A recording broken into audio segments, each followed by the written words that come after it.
warahmatullahi wabarakatuh.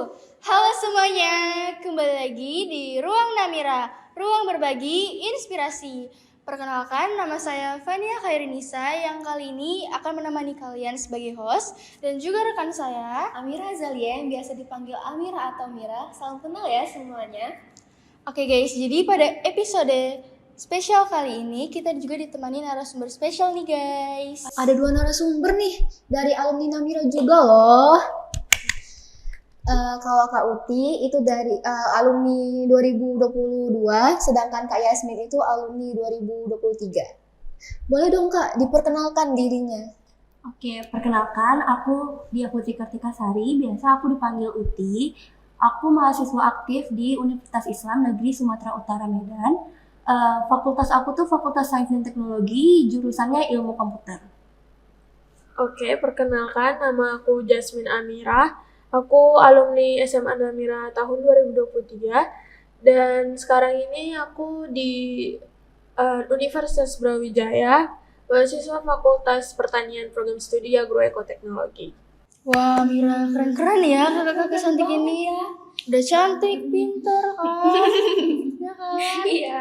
Juga kakak-kakak ini ada yang lulus eligible sama SNBP ya? Kalau aku lolos SNBP, kalau dulu kan sebutannya SBMPTN ya. Iya. Itu aku alhamdulillah lolos. Waktu itu eligible nomor 2, lolos pilihan pertama di UINSU, Ilmu Komputer. Kalau aku sendiri itu ya kebetulan waktu itu eligible, cuman nggak lolos karena nggak rezeki juga. Terus aku nyoba SNBT juga nggak lolos. Lalu akhirnya aku nyoba jalur prestasi mandiri di UB. Alhamdulillah itu baru keterima. Wah, keren sih ya, gak gampang nyerah gitu. Oke, jadi ini kan masih bulan-bulan liburan nih Kak. Selama liburan ini Kak Putri dengan Kak Jasmine ngapain aja nih? Oke, mungkin dari aku ya, kalau selama liburan ini aku lebih ngisi waktu luang karena juga di Malang waktu kuliah itu full itu nggak ada waktu main, terus juga lebih sering natap laptop gitu. Nah kalau di Medan ini kan aku ketemu sama teman hangout, kemudian aku juga masih ada tugas kecil-kecilan dari kampus, cuman itu lebih banyak waktu luangnya. Jadi kayak healing lah kalau ke Iya, Medan ya. healing. Kalau Kak Uti sendiri tuh gimana Kak? Kalau aku baru mulai liburan tuh sekitar mungkin minggu lalu ya, atau 2 minggu yang lalu tuh, karena aku baru mulai ujian tanggal 2 Januari. Jadi kayaknya baru sebentar aja sih liburannya, belum banyak, dan aku nggak kemana-mana sih. Paling ya emang hang out sama temen yang kayak misalnya Kak Jara yang kemarin datang itu, sama dia kan lulusan IPB ya. Oke guys, jadi pada episode kali ini kita berkesempatan untuk mengangkat topik mengenai senior high school versus college life. Nah, SMA dan kuliah itu kan pasti punya perbedaan kan? Nah, kita tanya nih sekarang sama kakak-kakak cantik ini, apa sih perbedaan signifikan antara SMA dan kuliah? Dimulai dari Kak Uti dulu dong. Kalau perbedaan yang signifikan itu udah pasti yang dipelajari ya, karena kita pelajari itu juga pasti kan udah advance ya, udah di tingkat lebih tinggi. Terus mungkin bicara mengajarnya ya, kita kan pas SMA kan diajari, tapi kalau pas kita kuliah tuh kita harus belajar sendiri. Itu sih ya kalau aku ya.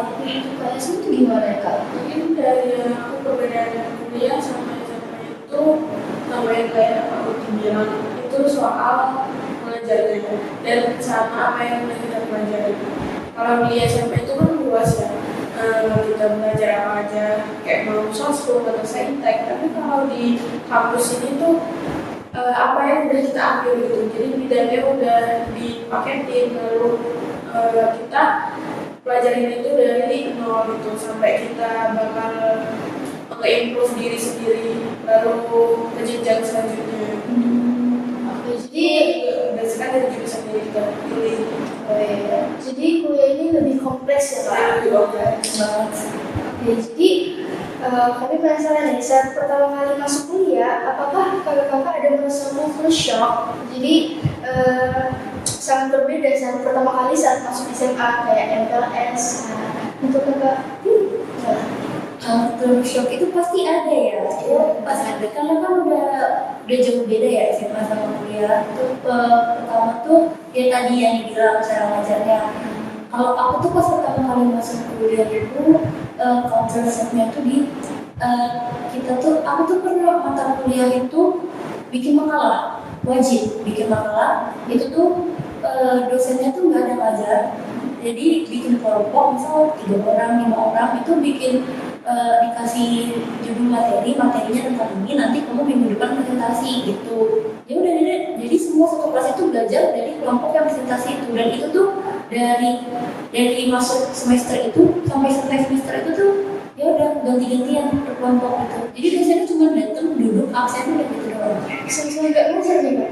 Ya kalau emang dibutuhin kayak misal kan waktu kan ada mata kuliah pas pertama semester 1 tuh udah kalkulus dasar kan. Itu kalau materinya ada misalkan kayak integral gitu, itu tetap kita yang ngajarin, ya tetap ngasih contoh soal, gimana cara ngerjainnya. Nah itu tuh dosennya kalau kita kelihatan memang kesusahan, bahkan kadang kalau misal aku nanya kan ke dosennya kan, Bu ini tuh soalnya gimana Bu? Saya tadi mencari itu kan ada nggak dapat jawabannya, karena udah kan nggak mau ngasih tahu gitu. Itu semua dosen atau tergantung gitu kak? Menurut pengalaman kakak aja gitu. Tergantung tapi hampir ya. 90% ya. Kalau enggak 30% juga 70 sih kalau dapat 70%. Upaya semua itu gimana? Kalau aku sendiri mungkin karena masih mahasiswa baru gitu ya semester 1, jadi kursus itu mungkin lebih ke lingkungan gitu. Buat dosen ya mungkin ada problematikanya masing-masing, tapi kalau untuk lingkungan itu karena kebetulan juga ngekos, aku sering musik, terus juga lihat kultur Sumatera sama Jawa itu beda banget gitu. Lalu soal untuk pelajaran juga aku pada shock karena kita tuh benar-benar di fresh kayak deadline cuma 10 hari atau juga kayak seminggu atau bener-bener paling lama itu tuh 1 hari gitu. Padahal di SMA itu kita dikasih deadline itu paling lama banget itu bisa sebulan gitu. Paling lama Belum nyampe. iya 2 bulan itu nyampe. Ada nggak dikerjain juga? Iya. Tapi dikasih ringanan ya kak. Kita shock yang bener orang udah ini kita kita shock gitu Iya ya. gitu. Aku paling dapet tuh deadline 10 hari sih. Padahal itu ngerjain proposal, makalah lah. Jadi kan itu butuh konsentrasi yang penuh. Jadi ada pressure-nya juga di kampus dibanding di SMA. Kalau misalnya Kak Lutfi sama Kak Yasmin ini beradaptasinya itu gimana di kuliah gitu? Waktu awal masuk kuliah kan harus perlu yang namanya adaptasi, sosialisasi. Itu Kak Lutfi sendiri gimana? Kalau aku sih nerapinnya gimana ya bilangnya? Kan kita tujuannya mau belajar ya, jadi ya itu aja yang ditanamkan di otak kita. Kita tujuannya mau belajar. Jadi kalau misalnya emang waktu itu aku ada problem sih di pertemanan karena emang sulit dapet teman kan. Jadi aku sampai sekarang pun teman aku cuma 1 di kampus ya. Jadi kalau ada forever ya. ya yang bisa dibilang teman dekat tuh cuma 1, biasanya cuma kayak ya udah sekedar teman satu kelas gitu aja. Nah jadi kalau kata aku sih fokusnya di belajar. Sebenarnya pertemanannya itu tuh emang rata-rata pada apatis gitu, kayak nggak peduli gitu. Karena mereka juga kalau bahasa kita sekarang tuh kampolek. Kampolek pakai Ya. Jadi di kuliah tuh kayak lebih mementingkan masing-masing. Iya benar. Kalau untuk Kak Yasmin kan di Jawa, di bagian Jawa itu gimana sih beradaptasinya kan beda dari Sumatera yang berbeda tadi. Yang di bidang keras pindah ke Jawa ya. STB itu sering juga dikira kayak tiba-tiba ngegas sendiri. Iya, bahasa medenya ya kayak gitu. Kalau untuk cara adaptasi aku ya aku menyesuaikan diri aja, dan aku juga gak nyari bener-bener temen deket gitu. Kayak mungkin temen diskusi itu perlu, terus relasi juga itu cuma sekedar ya perkenalan doang. Tapi kalau untuk nyari teman se-circle gitu aku sebenarnya belum ada, karena emang niatnya di kampus itu emang untuk belajar gitu sama kayak kamu. Jadi kita ke kampus itu belajar terus nimba ilmu. Mungkin urusan adanya teman baik itu belakangan aja gitu. Fokus ke tujuan awal masuk kuliah ya Kak. Oke. Next question, saat SMA apakah kakak ini pernah kepikiran untuk nggak kuliah dan langsung kerja aja nih? Pasti kita sama-sama struggle kan. Untuk Kak Yasmin, nah Untuk aku sendiri, aku juga pernah mikir sih aku langsung ngambil CPNS saja gitu. Gak kepikiran sama sekali untuk kuliah, karena juga peluang sama potensi di aku ngerasa kayak ini ya ada apa nih buat jurusan yang aku mau atau kampus yang aku mau gitu. Dan ada bahkan juga yang ngomong sama aku tuh, aku nyoba ke kampus yang mungkin rada tinggi dari kemampuan aku sendiri tuh, ada yang bilang juga itu turunin aja ekspektasinya gitu. Jadi aku merasa kayak kenapa aku ketinggian gitu mikirnya, atau aku langsung kerjanya cepat, aku mikir kayak gitu. Jadi pengen nyerahin aja ini kampus impian aku atau jurusan yang aku impiin gitu. Jangan terkenal lagi sekarang udah masuk. Udah masuk ya. Sama Yasmin gimana? gimana ya? Aku nggak ada sih, aku emang dari awal mau kuliah, cuman yang dipilih itu jurusannya. Kalau waktu itu tuh aku emang bimbangnya ada 2 jurusan ya, di psikologi sama di bidang IT. Nah itu aku di situ rada bingung karena kan jauh beda ya, satu soskum, satu saintek. Nah sedangkan di waktu itu kan cuma ada saintek kan di Namira ini. Jadi aku kalaupun mau ambil psikologi, mungkin aku tuh ngambilnya cuma bisa di Universitas Pajajaran karena itu psikologinya IPA, jurusannya IPA. Nah, tapi aku mikir lagi kan, aku kan alhamdulillah dapat kesempatan buat nyoba ini kan SBMPTN, SNBT, SNBP, SNBP. Nah itu aku waktu itu mau ambil psikologi itu aku bimbang kan, akhirnya untuk kapasitas diri aku tuh belum cukup di situ karena banyak hal yang harus dipertimbangkan lagi. Jadi aku ambil ilmu komputer. Nah itu pilihan pertama kan Winslow ilmu komputer, pilihan kedua aku Polmed, teknik rekayasa perangkat lunak. Emang kalau di pilihan 2 itu aku udah merasa insya Allah aku bisa dapet karena emang jurusannya itu aku yang mau dan itu tuh mungkin bisa ekspektasi aku tuh nyampe kalau di situ. Udah passion kakak. Iya, Semangat juangnya tinggi semua ya. iya. Jadi untuk pertanyaan selanjutnya nih Kak, kan di SMA sama kuliah kan pasti ada tantangannya tersendiri tuh. Nah, waktu Kakak di SMA tuh apa sih tantangannya? Dan waktu di kuliah juga apa gitu tantangannya? Dimulai dari kayak semua. Jadi kalau SMA itu kita belajar yang namanya ranking kan. Iya, betul sekali. Terus nilai ya gitu. Sama sih kayak di kuliah, tapi kuliah itu bukan namanya IPK. Mungkin nanti kalau kita udah ke kuliah itu kita bakal tahu sendiri itu IPK apa, IP dulu sih, IP beban itu apa gitu. Itu susah juga dapat kayak nilai yang bagus dari dosen itu sendiri, karena kita harus ngerti dosen, apalagi dosen itu per matkul itu betul beda-beda sifatnya, jadi ya kita harus ngerti mereka gitu. Ada yang udah kita ngertiin juga ya kita dapat nilainya segitu aja ya, buat kita bersyukur aja lah udah dapat segitu gitu. Saya juga pernah dengar nih Kak, kalau nilai itu tergantung dosen ya. Benar itu benar. Iya, sepakat juga. Iya, benar lagi cuma anak SMA. Iya sih, itu mereka nilai yang tergantung mereka gitu. Mereka mungkin masih masa baru tentang interaksi antar mahasiswa ya, tapi ya itu begitulah Itu sendiri tantangan dari kuliah ya. ya, begitulah tantangan kuliah itu sendiri gitu. Dan kalau itu Bener sih, sih kalau kata Jasmine tadi aku setuju. Nah kadang tuh untuk ngejar nilai itu sulit ya, walaupun kita udah ngerjain tugas, presentasi dengan baik, presensinya selalu ada, aktif di kelas, ya kalau mood dosennya jelek atau nggak salah satu anggota di kelas kalian itu tuh ada yang bikin mood dosennya jelek, itu berpengaruh ya, semua bisa timbal balik itu jelek. Nah, kita tuh bisa jelek. Kayak mau ke Iya, emang sulit sih. Iya, Emang harus kuat-kuatin mental juga. benar.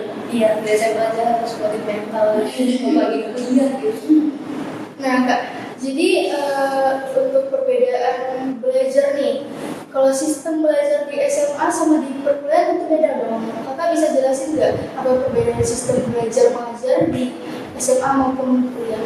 Berarti Oke, kalau aku sesuai yang aku bilang tadi, aku udah bilang kan tadi kita kan belajarnya tuh presentasi kan. Presentasi itu kan yang berkelompok. Nah itu salah satu cara belajarnya. Tapi ada juga beberapa dosen yang nggak mau ada namanya presentasi. Contohnya aku ada mata kuliah aljabar linear itu tuh dosennya nggak mau ngajar lagi, dosennya nggak mau mahasiswa itu presentasi karena takutnya materinya tuh nggak sampai karena kan itu kan hitung-hitungan kan, belum tentu yang presentasi itu paham dan yang mendengarkan itu juga paham. Itu takutnya nanti pada kesulitan juga kan, soalnya kan itu kan materinya kan berlanjut kan di semester selanjutnya itu kan akan dipakai. Jadi supaya kita semua paham, dosennya mau yang ngajar sendiri gitu. Kalau kayak itu gimana Kak? Kalau aku sendiri ya sama sejauh ini di semester 1 sama kayak yang aku dibilang itu ada presentasi, ada juga dosennya nggak perlu untuk presentasi. Tapi kita juga ada kebetulan itu itu ada namanya praktikum. Nah, jadi di praktikum itu nanti ada penelitian lagi, ada laporan praktikum. Laporan praktikum. Lalu ntar ada laporan praktikum besar. Jadi itu yang untuk sistem pembelajaran itu jadi ada dua, untuk matkul mata kuliah sendiri dosen yang ngajar itu ntar ada praktikum, itu asisten praktikum yang ada. Jadi kita ya itu salah satu pressure dari kuliah itu ada duanya sistem pembelajaran di kuliah itu yang agak beda sama SMA. Setuju sih ya, soalnya aku kan udah mata kuliah praktikum juga kan, karena Saintek ada mata kuliah praktikum itu tuh dosen teori sama dosen praktikumnya sama, tapi praktikum mengajar asisten lab. Kalau kami kan di lab ya kan komputer gitu, jadi yang ngajar asisten lab itu. Jadi kayak sistem pelajaran ada sih kayak paling terasa gitu. Oh, praktikum Beneran terasa gitu. praktikum. Makanya saya juga praktikum. Presentasi sih. Ya di SMA juga itu sering presentasi ya. Jadi ya sama gitu presentasinya, dan mungkin cara audiensnya sih agak beda. Kalau di SMA mungkin masih belum ada yang catch attention. Kalau pas kita presentasi gitu. Tapi kalau di kuliah itu semuanya itu full class itu ngeliat kita ya. jadi bakal lebih nervous nih. Iya, benar. Apalagi takutnya kan kita tuh salah-salah karena dosen ini Salah dikit nilai yang belum ada ya. Kadang kan perhatiin terus kan mau dosennya. Harus menutup diri kayak ada takut gitu saat presentasi. Terus ada penilaian sama presentasi itu, makanya diperhatiin sama dosen. Kadang yang paling banyak ngejelasin itu bisa dapat nilainya banyak. Jadi walaupun kalian udah perspek ini, kalian udah gila kan, kalau nggak ada improvisasi kadang tuh nggak dapat nilainya tuh bisa kecil. Jadi terkadang kalau presentasi di kuliah tuh harus ada dari kepala sendiri gitu. Iya, Nggak harus dari PPT semua. Iya, harus pakai bahasa sendiri. Harus luas lah pokoknya. Nggak boleh melulu lihat nggak boleh. jadi penilaian juga. Nggak ngebolehin itu kita pakai script. Harus hafal materi ya. Iya, dari luar kepala aja udah bisa jelasin. Saya juga pernah dengar nih Kak, kalau di kuliah itu kita bisa ambil mata pelajaran apa yang kita mau ya? SKS ya. Iya, SKS. Oh, kalau aku sih dipaketin ya, udah ada. Cuman emang pas ngisi KRS kan itu tuh ada bisa langsung milih gitu mata kuliah yang udah disediakan per kelas tapi dipilihnya. Misalkan kalau aku ilmu komputer 4, jadi dia ada kode mata kuliahnya, kode kelasnya, di akhirnya tuh ada angka 4, nah itu yang aku pilih. Itu udah dibagi rata sehingga ngambil mata kuliahnya itu tergantung IP kamu berapa. Berarti kan misalnya IP kamu tuh di atas 3, nah kamu tuh bisa ngambil jatah SKS tuh berapa, misal 21 atau 22 SKS gitu. Jadi semakin tinggi nilai IPK semakin banyak SKS gitu kan? Iya, kamu misal IPK kamu 3,5 ke atas, kamu dapat jatah 24 SKS. Nah, sedangkan yang mata kuliah wajib kamu itu tuh cuma 22, sisa 2 SKS lagi kan, itu kamu bisa ngambil di ke atas. Oh, jadi itu kayak membantu buat cepat wisuda juga ya? Iya sih. Insya Allah lah ya. Kalau nilainya bagus ya. Berarti kalau dari awal masuk itu langsung pemilihan gitu atau gimana coba? Kalau kan kita kalau masuk kan ada IPK nih. Kalau masuk itu Udah dipaket ya dia, dipaketin. Jadi kan ini next question ya Kak. Jadi kan di SMA juga ada organisasi dan di kuliah juga ada organisasi. Nah, perbedaan organisasi di kuliah sama SMA tuh apa sih Kak? Kayak di kuliah tuh organisasinya lebih berat lah, lebih banyak yang harus ditanggung lah, lebih banyak macam-macamnya ya. Iya, organisasi saya.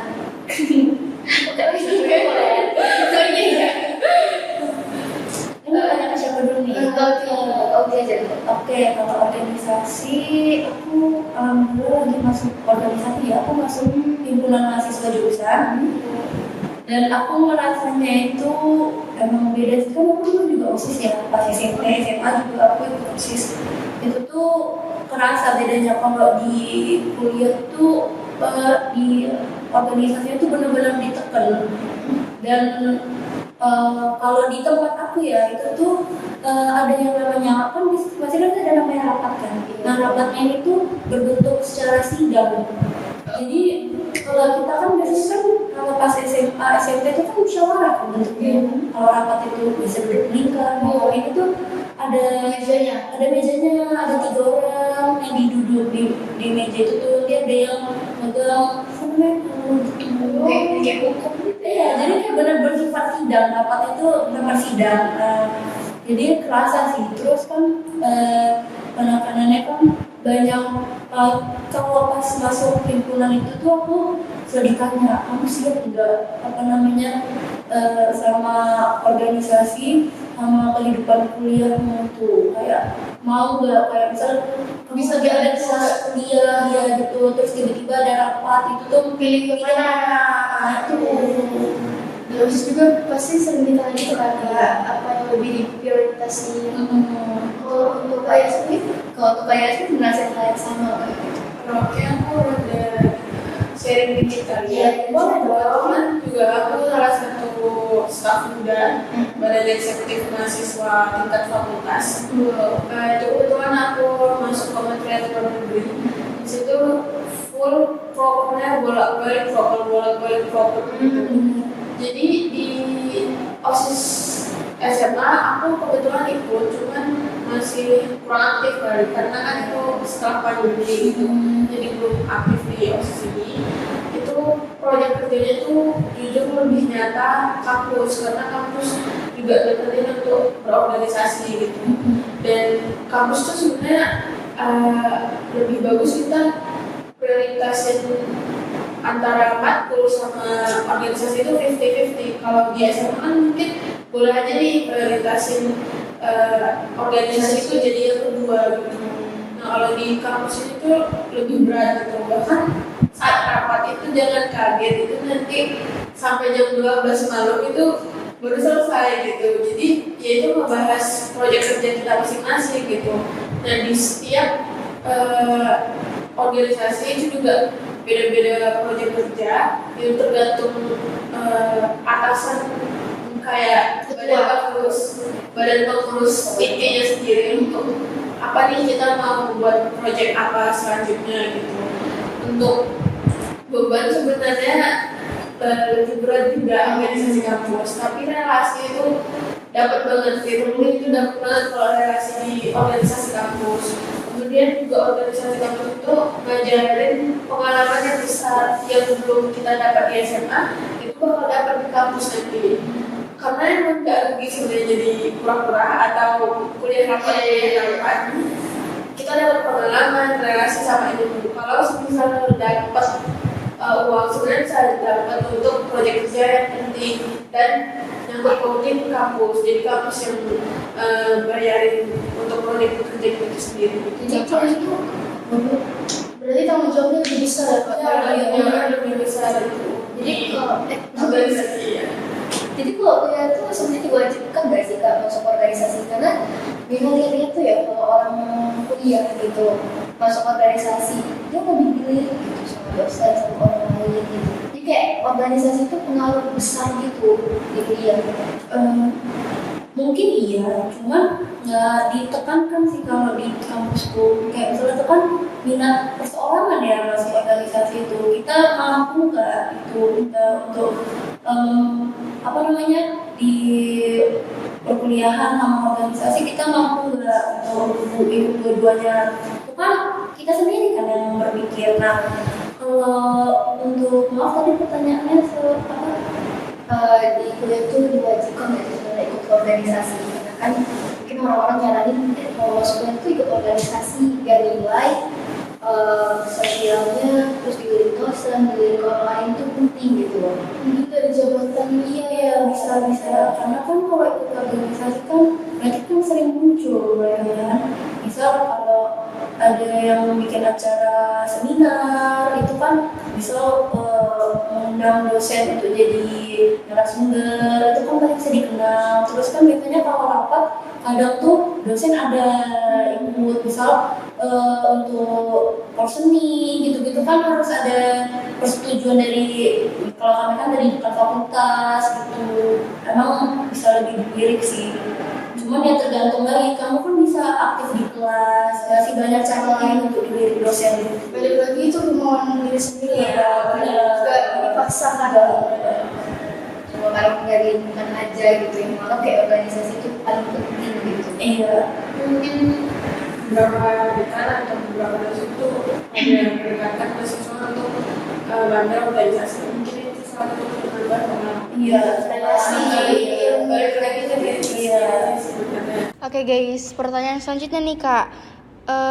Gimana sih perbedaan sosialisasi dan pertemanan di SMA dan di kuliah? Kalau di SMA kan kita kayak kalau milih-milih teman nih kayak Cenderung circle nggak sih kalau SMA? iya, dan lebih terbuka nih Kak. Kalau di kuliah apakah harus ada yang harus personal yang harus dihindari nih untuk dijadiin teman? Dari pengalaman pribadi Kakak aja sih. Dari Kak Uti gimana? Kalau dari aku emang sangat beda ya pertemanan aku sendiri. Sampai sekarang masih kalau pergi-pergi tuh masih sama teman SMA, teman SMP, bahkan teman TK, SD masih main. Sedangkan teman sama teman kuliah Jarang. aku baru 2 kali keluar sama mereka, dan itu tahun lalu. Masih semester 2 tahun yang lalu kan mungkin masih semester 1 semester 2 itu sama teman kuliah. Sedangkan sekarang udah nggak dekat lagi sama mereka karena waktu itu masih maba kan, masih zaman ospek ya waktu itu. Kenalnya di situ karena beda kelas jadi udah pisah gitu. Mungkin dihindari itu yang suka nanya-nanya tugas, minta tugas, Oh, di SMA juga ada sih Kak. Yang Masalahnya kalau di kuliah tuh sangat banyak, dan apalagi yang Yang- misalnya karena sama lah ya mungkin, apalagi yang suka nyontek gitu. Itu jangan mungkin kalau mau sekedar kenal cuman ngobrol biasa-biasa aja Say nggak apa-apa. hi. Iya, tapi kalau jadiin teman dekat mungkin kalau kata aku mending dihindarin ya, karena kalau misalnya karena dosen tuh nggak nilai dari tugasnya. Misalnya tugasnya sama, yang dinilai tuh siapa yang paling cepat kumpul. Jadi misalnya kalau teman kamu nyontek sama punya kamu nih, nah dosennya tuh ngelihatnya teman kamu ngumpulin duluan, daripada kamu. Misal kamu telat ngumpul sedikit aja beda berapa menit, ya udah punya dia nilainya lebih tinggi dan kamu bisa dicoret punya kamu tuh karena kejam. Karena sama. Sama. Padahal dia yang Karena aduh. aku pernah kejadian kayak gitu. Temen Waduh. aku nyontek sama aku, nilai dia 100, aku cuma 50 karena yang dia contek ke aku tuh plek-ketiplek sama gitu. Sama. Soalnya tuh dosen tuh paling anti yang namanya plagiasi. Iya, iya sih. Plagiasi. I Emang see. udah sifat manusia kayak gitu. Jadi jauhin temen yang cuma jadiin beban gak sih Iya, kak? benar. Cari temen tuh yang mau sama-sama Feedback. memikul, iya, ada feedbacknya gitu. Dan kalau kata aku sih cari teman yang emang mau kerja gitu. Iya. Misal kalian kan ada tugas nih, dia nggak melulu Main HP. Iya, main HP gitu. Jadi kalau misalnya tugas dia juga mau ngerjain, kamu juga mau ngerjain. Kalau nggak ngerti ya diskusi bareng Iya. gitu. Kalau untuk Kak Yasmin gimana? Kalau sendiri untuk sosialisasi untuk kemarin di kampus sama SMA mungkin kampus sekedar diskusi aja kali ya. Kalau buat temen itu emang discuss about everything gitu. Terutama itu tentang college life gitu kayak dan tugas-tugas kita gitu. Untuk SMA tuh beda lagi gitu, sosialisasi SMA tuh mungkin lebih senang dan lebih enjoy. karena kita juga waktunya lama dan Iya. kelasnya itu masih terus itu aja orangnya. Belum terbeban sama tugas-tugas Iya, kuliah. gitu. Jadi pertemanan itu pun penting di SMA. Jadi kayak kita belum prioritasin tugas gitu.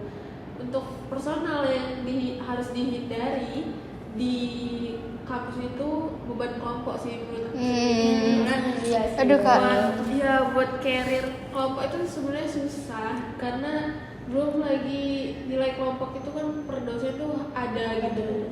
Jadi kita sulit buat ningkatin nilai kelompok karena nilai kelompok bakal ngaruh ke nilai pribadi gitu.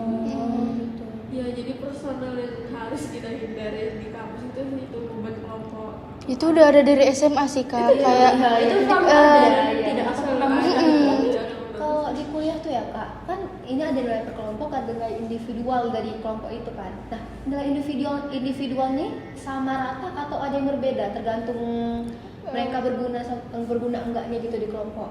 Kayak misalnya presentasi ada yang ngomongnya Bicara, banyak, iya. pasti nilainya lebih tinggi daripada temennya yang kurang. Itu ngaruh, sama itu juga ya. itu ngaruh itu. dan dosen bisa tahu mana yang ngerjain mana yang enggak. Biasanya cuma sekali lihat aja dosen udah bisa Cenayang tahu ya. Iya.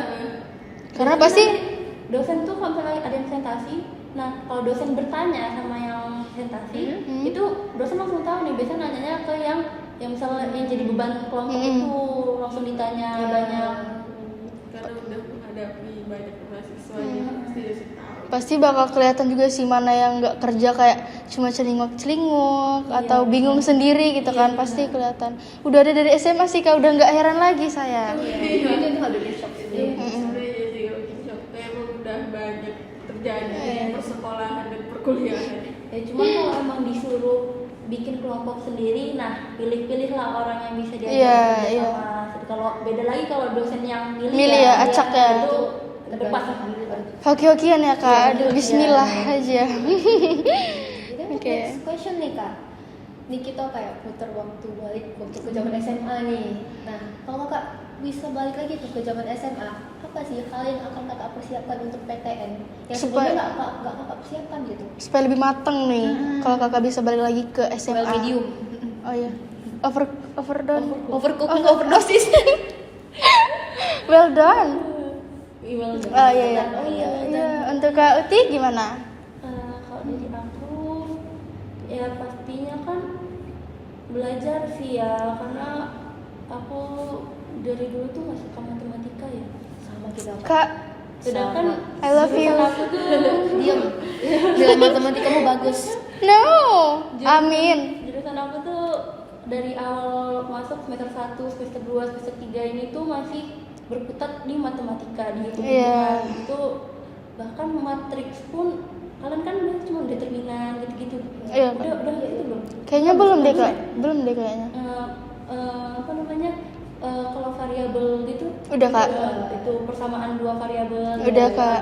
itu lebih kompleks lagi yang dipelajarin. Nah waktu SMA itu aku emang alhamdulillah nilainya bagus, cuman itu aku cuman kayak sekedar ngerjain aja, cuman gak aku pahami gitu. Misalkan aku ngerjainnya di hari itu, besok aku udah lupa gitu. Tahu banget kan. Aduh, Jadi kalau bisa yang gitu-gitu tuh Kurangin, iya. kurangin. Kalau emang belajar tuh emang yang serius, dan kalau bisa tuh emang tertanam di otak, emang harus dipahami. bukan sekedar menghafal ya Kak, Iya. tapi juga mengerti Iya, sama materi itu. paham. Kalau Kak Yasmin, Kalau aku sendiri, if I went back to senior high school, I will change my bad habits. iya. Aku masih gak bener-bener prepare gitu buat mutusin ke PTN gitu. Jadi dari cara aku belajar, terus manage time aku itu belum 100% bagus gitu. Jadi menurut aku kalau misal bisa mengulang waktu, aku pengen menyempurnakan waktu belajarku sama dari cara aku untuk gak gegabah buat milih PTN apa yang seterusnya gitu, yang selanjutnya akan jadi masa depanku gitu. Dan dari cara aku memilih jurusan juga dari bingungnya aku, terus plan terus gegabah itu pengen aku ubah kalau semisal aku bisa balik di waktu yang lalu gitu. Jadi kayak kesadaran diri tuh penting banget. Iya, kalau di SMA kan kita lebih banyak main-mainnya nih Kak. Pengen ngulang waktu supaya kurangin deh main-mainannya ya. Tapi untuk kita kayak susah gitu Kak. Jadi Iya, tapi sebenarnya kalau kata aku enjoy aja sih masa-masa SMA, karena karena aku juga kangen sih ya sama masa-masa SMA, karena di otak aku tuh nge-stuck di tahun 2019 pas masih zaman-zaman awal masuk SMA itu. Kalau emang mau senang-senang tapi tetap belajar juga, jangan nggak lupa waktu. nggak lupa waktu. Terus lebih prepare untuk future yang kita mau universitas mana nih dari dini kan Kak. Iya, karena yang menentukan kesuksesan itu diri kita sendiri kan. Iya, Gitu. betul Jadi kita sekali. prepare juga kalau emang lagi waktunya belajar, lagi di kelas ya belajar, jangan main-main gitu. Karena dulu aku main-main, tidur. Denger tuh Mira. Emang bener ya, kalau kita nggak ngerasain tuh kita nggak bakal tahu gitu. Jadi Iya. kayak kita cuma omongan doang. Emang menyesal di belakangan sih. Iya. Kalau di awal namanya pendaftaran. Oh iya. Mulai pendaftaran. Oke. Jadi pesan dan kesan. Motivasi. terus statement kaya. Iya, kakak-kakak, untuk kami para pelajar SMA nih, apa yang harus kami prepare dari awal, apa yang harus kami lebih perhatikan lagi, lebih prioritaskan lagi, apa nih Kak pesan-pesannya? Atau mungkin cara belajar yang mungkin kakak-kakak mampu gitu Iya, buat ke tips depan. and trick dong Kak belajar. Iya. Aduh, Kalau aku sendiri masih SKS ya, sistem kebut semalam. aduh, Kita kali paginya kita jangan ditiru ya guys. Karena itu kebiasaan. Tapi nih Kak, herannya kalau pakai SKS lebih nempel nggak sih Kak? Kayaknya kayak PR dikasih minggu lalu kerjanya pagi. Kalau bisa hamin 1 jam. Iya. Oh, Walaupun tidak ada CCTV disindir ya. oh iya lagi. Karena aku tuh karena sistem SKS itu aku juga tidurnya kan pagi, kelas Aduh. pagi. Itu tuh jadi jam tidur kita tuh kurang. Nah, kalau Nggak sehat iya, juga. nggak sehat juga. Jadi kalau kata aku jangan dibiasain juga yang namanya sistem kayak gitu, karena nggak sehat kan ke diri Iya, kita udah jadi pasti kurang sih. tidur, mungkin pas pagi kita pusing kepalanya gitu. Lebih nggak nempel juga kan. Iya. Jadi SKS ini sebenarnya plus minusnya lebih banyak. Iya. Nggak mungkin nempel pagi, tapi besok harinya udah hilang lagi. Iya. Karena cuma buat itu aja. Cuma buat niatnya itu nggak buat kita mengerti, iya, tapi kita buat mengerti, ujian. buat ujian aja. Iya. Kalau untuk Yasmin? Kalau dari aku sih jangan cuma belajar doang, tapi ada jalur lanjutnya gitu. Iya. itu Masya Allah, yang tabarakallah. Yang itu harus ada gitu, terus jangan think about what people say gitu. Iya benar. Ya makanya fokus sama diri sendiri aja. Fokus with ourselves aja ya kak. Usaha terus jarum langit tuh Kencengin lagi. kencengin. Karena nggak ada yang tahu kan kak. Iya.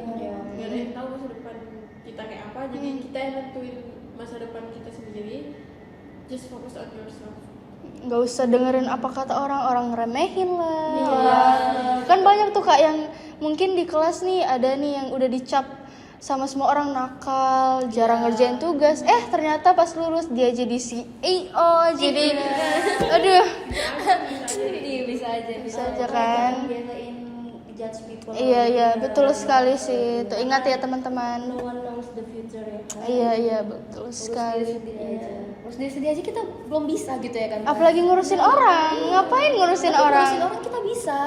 Kebanyakan orang Ngira sih. bukan aku. Oke. Aku lagi sih persiapin diri ya, karena waktu zaman aku masih banyak yang belum tahu mau kuliah mana. Iya, betul Karena, sekali. persiapan buat SNBT juga nggak ada gitu. Itu tuh emang harus dipersiapkan matang-matang, apalagi kalian masih kelas 10 kan. Iya, Kak. Nilai itu harus dikejar kalau misalnya kalian mau eligible gitu.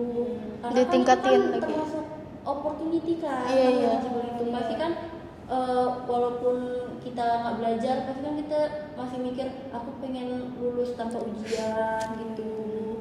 Itu sih, terus pilih jurusan juga, jangan ikut-ikut teman, karena itu kan betul. diri kita sendiri. Kita kan kadang kalau kita yang diri kan kita bisa tahu kita tuh kapasitasnya gimana, kita cocok enggak gitu. Kita bisa nggak? Jangan cuma. Apalagi restu orang tua sih. Iya sih itu sih. Ini dia kayak coba aja dulu, Iya, jangan coba terkecoh dulu. orang lain. Iya. Kan kalau misalnya orang kan kayak mungkin podcast nih kalau ditonton orang kayak dunia kuliah sekejam itu, tapi mereka nggak ngerasain. Sebenarnya dijalani Jadi aja kita sih, cuma dijalani sharing aja. aja, sharing pengalaman pribadi. Bawa enjoy aja sebenarnya. Karena ini juga pertama kali kami jadi mahasiswa. Oh iya. Ini juga kami pertama kali jadi siswa SMA. Iya. Salah satu untuk kita buat enjoy aja. Jadi walaupun belajar tapi jangan lupa untuk healing. Iya. Kalau belajar terus namanya toxic productivity sih menurut aku. Iya, betul. Jadi memaksakan diri, jadi sampai lupa untuk istirahat atau menyegarkan diri dia sendiri, terus untuk makan dan segalanya itu perlu juga kita biar nggak ada tekanan tersendiri gitu. Mungkin yang ambisinya tinggi banget nih, padahal juga, rugi untuk kesehatan kita sendiri. Iya, ambis boleh tapi tahu batas. Iya benar. Karena aku tiap masuk kuliah nih satu kelas aku rasa udah pengen healing aja gitu. Iya lagi. iya lagi. Jangan kebanyakan. Iya betul. Iya. Oke, baik. Aduh, udah gak terasa kita udah di penghujung akhir ya guys. Seru Iya. banget tadi cerita-cerita sama Kak Yasmin, Kak Uti. Kita banyak Mendapat inspirasi baru, ilmu baru. Iya. Terus juga kita banyak belajar tuh gimana kehidupan kuliah biar kita nggak shock waktu Lebih masuk. prepare, oke. Lebih matang, padahal nggak juga ya sebenarnya. Jangan Jadi gitu. sharing pengalaman pribadi aja. Amira nih pesimis. Kita harus optimis ya kan kak? Benar. Kita harus Jangan optimis. pesimis, jangan pesimis. Nggak boleh pesimis. Terus with ourselves. Iya. Oke, jadi mungkin itu saja kesempatan kita kali ini untuk mengobrol dengan kakak-kakak cantik kita Terima kasih juga untuk Kak Uti dan juga Kak Yasmin telah menyempatkan diri ya Iya. bertemu sama kita lagi. Oke guys, see you on the next video. Wassalamualaikum warahmatullahi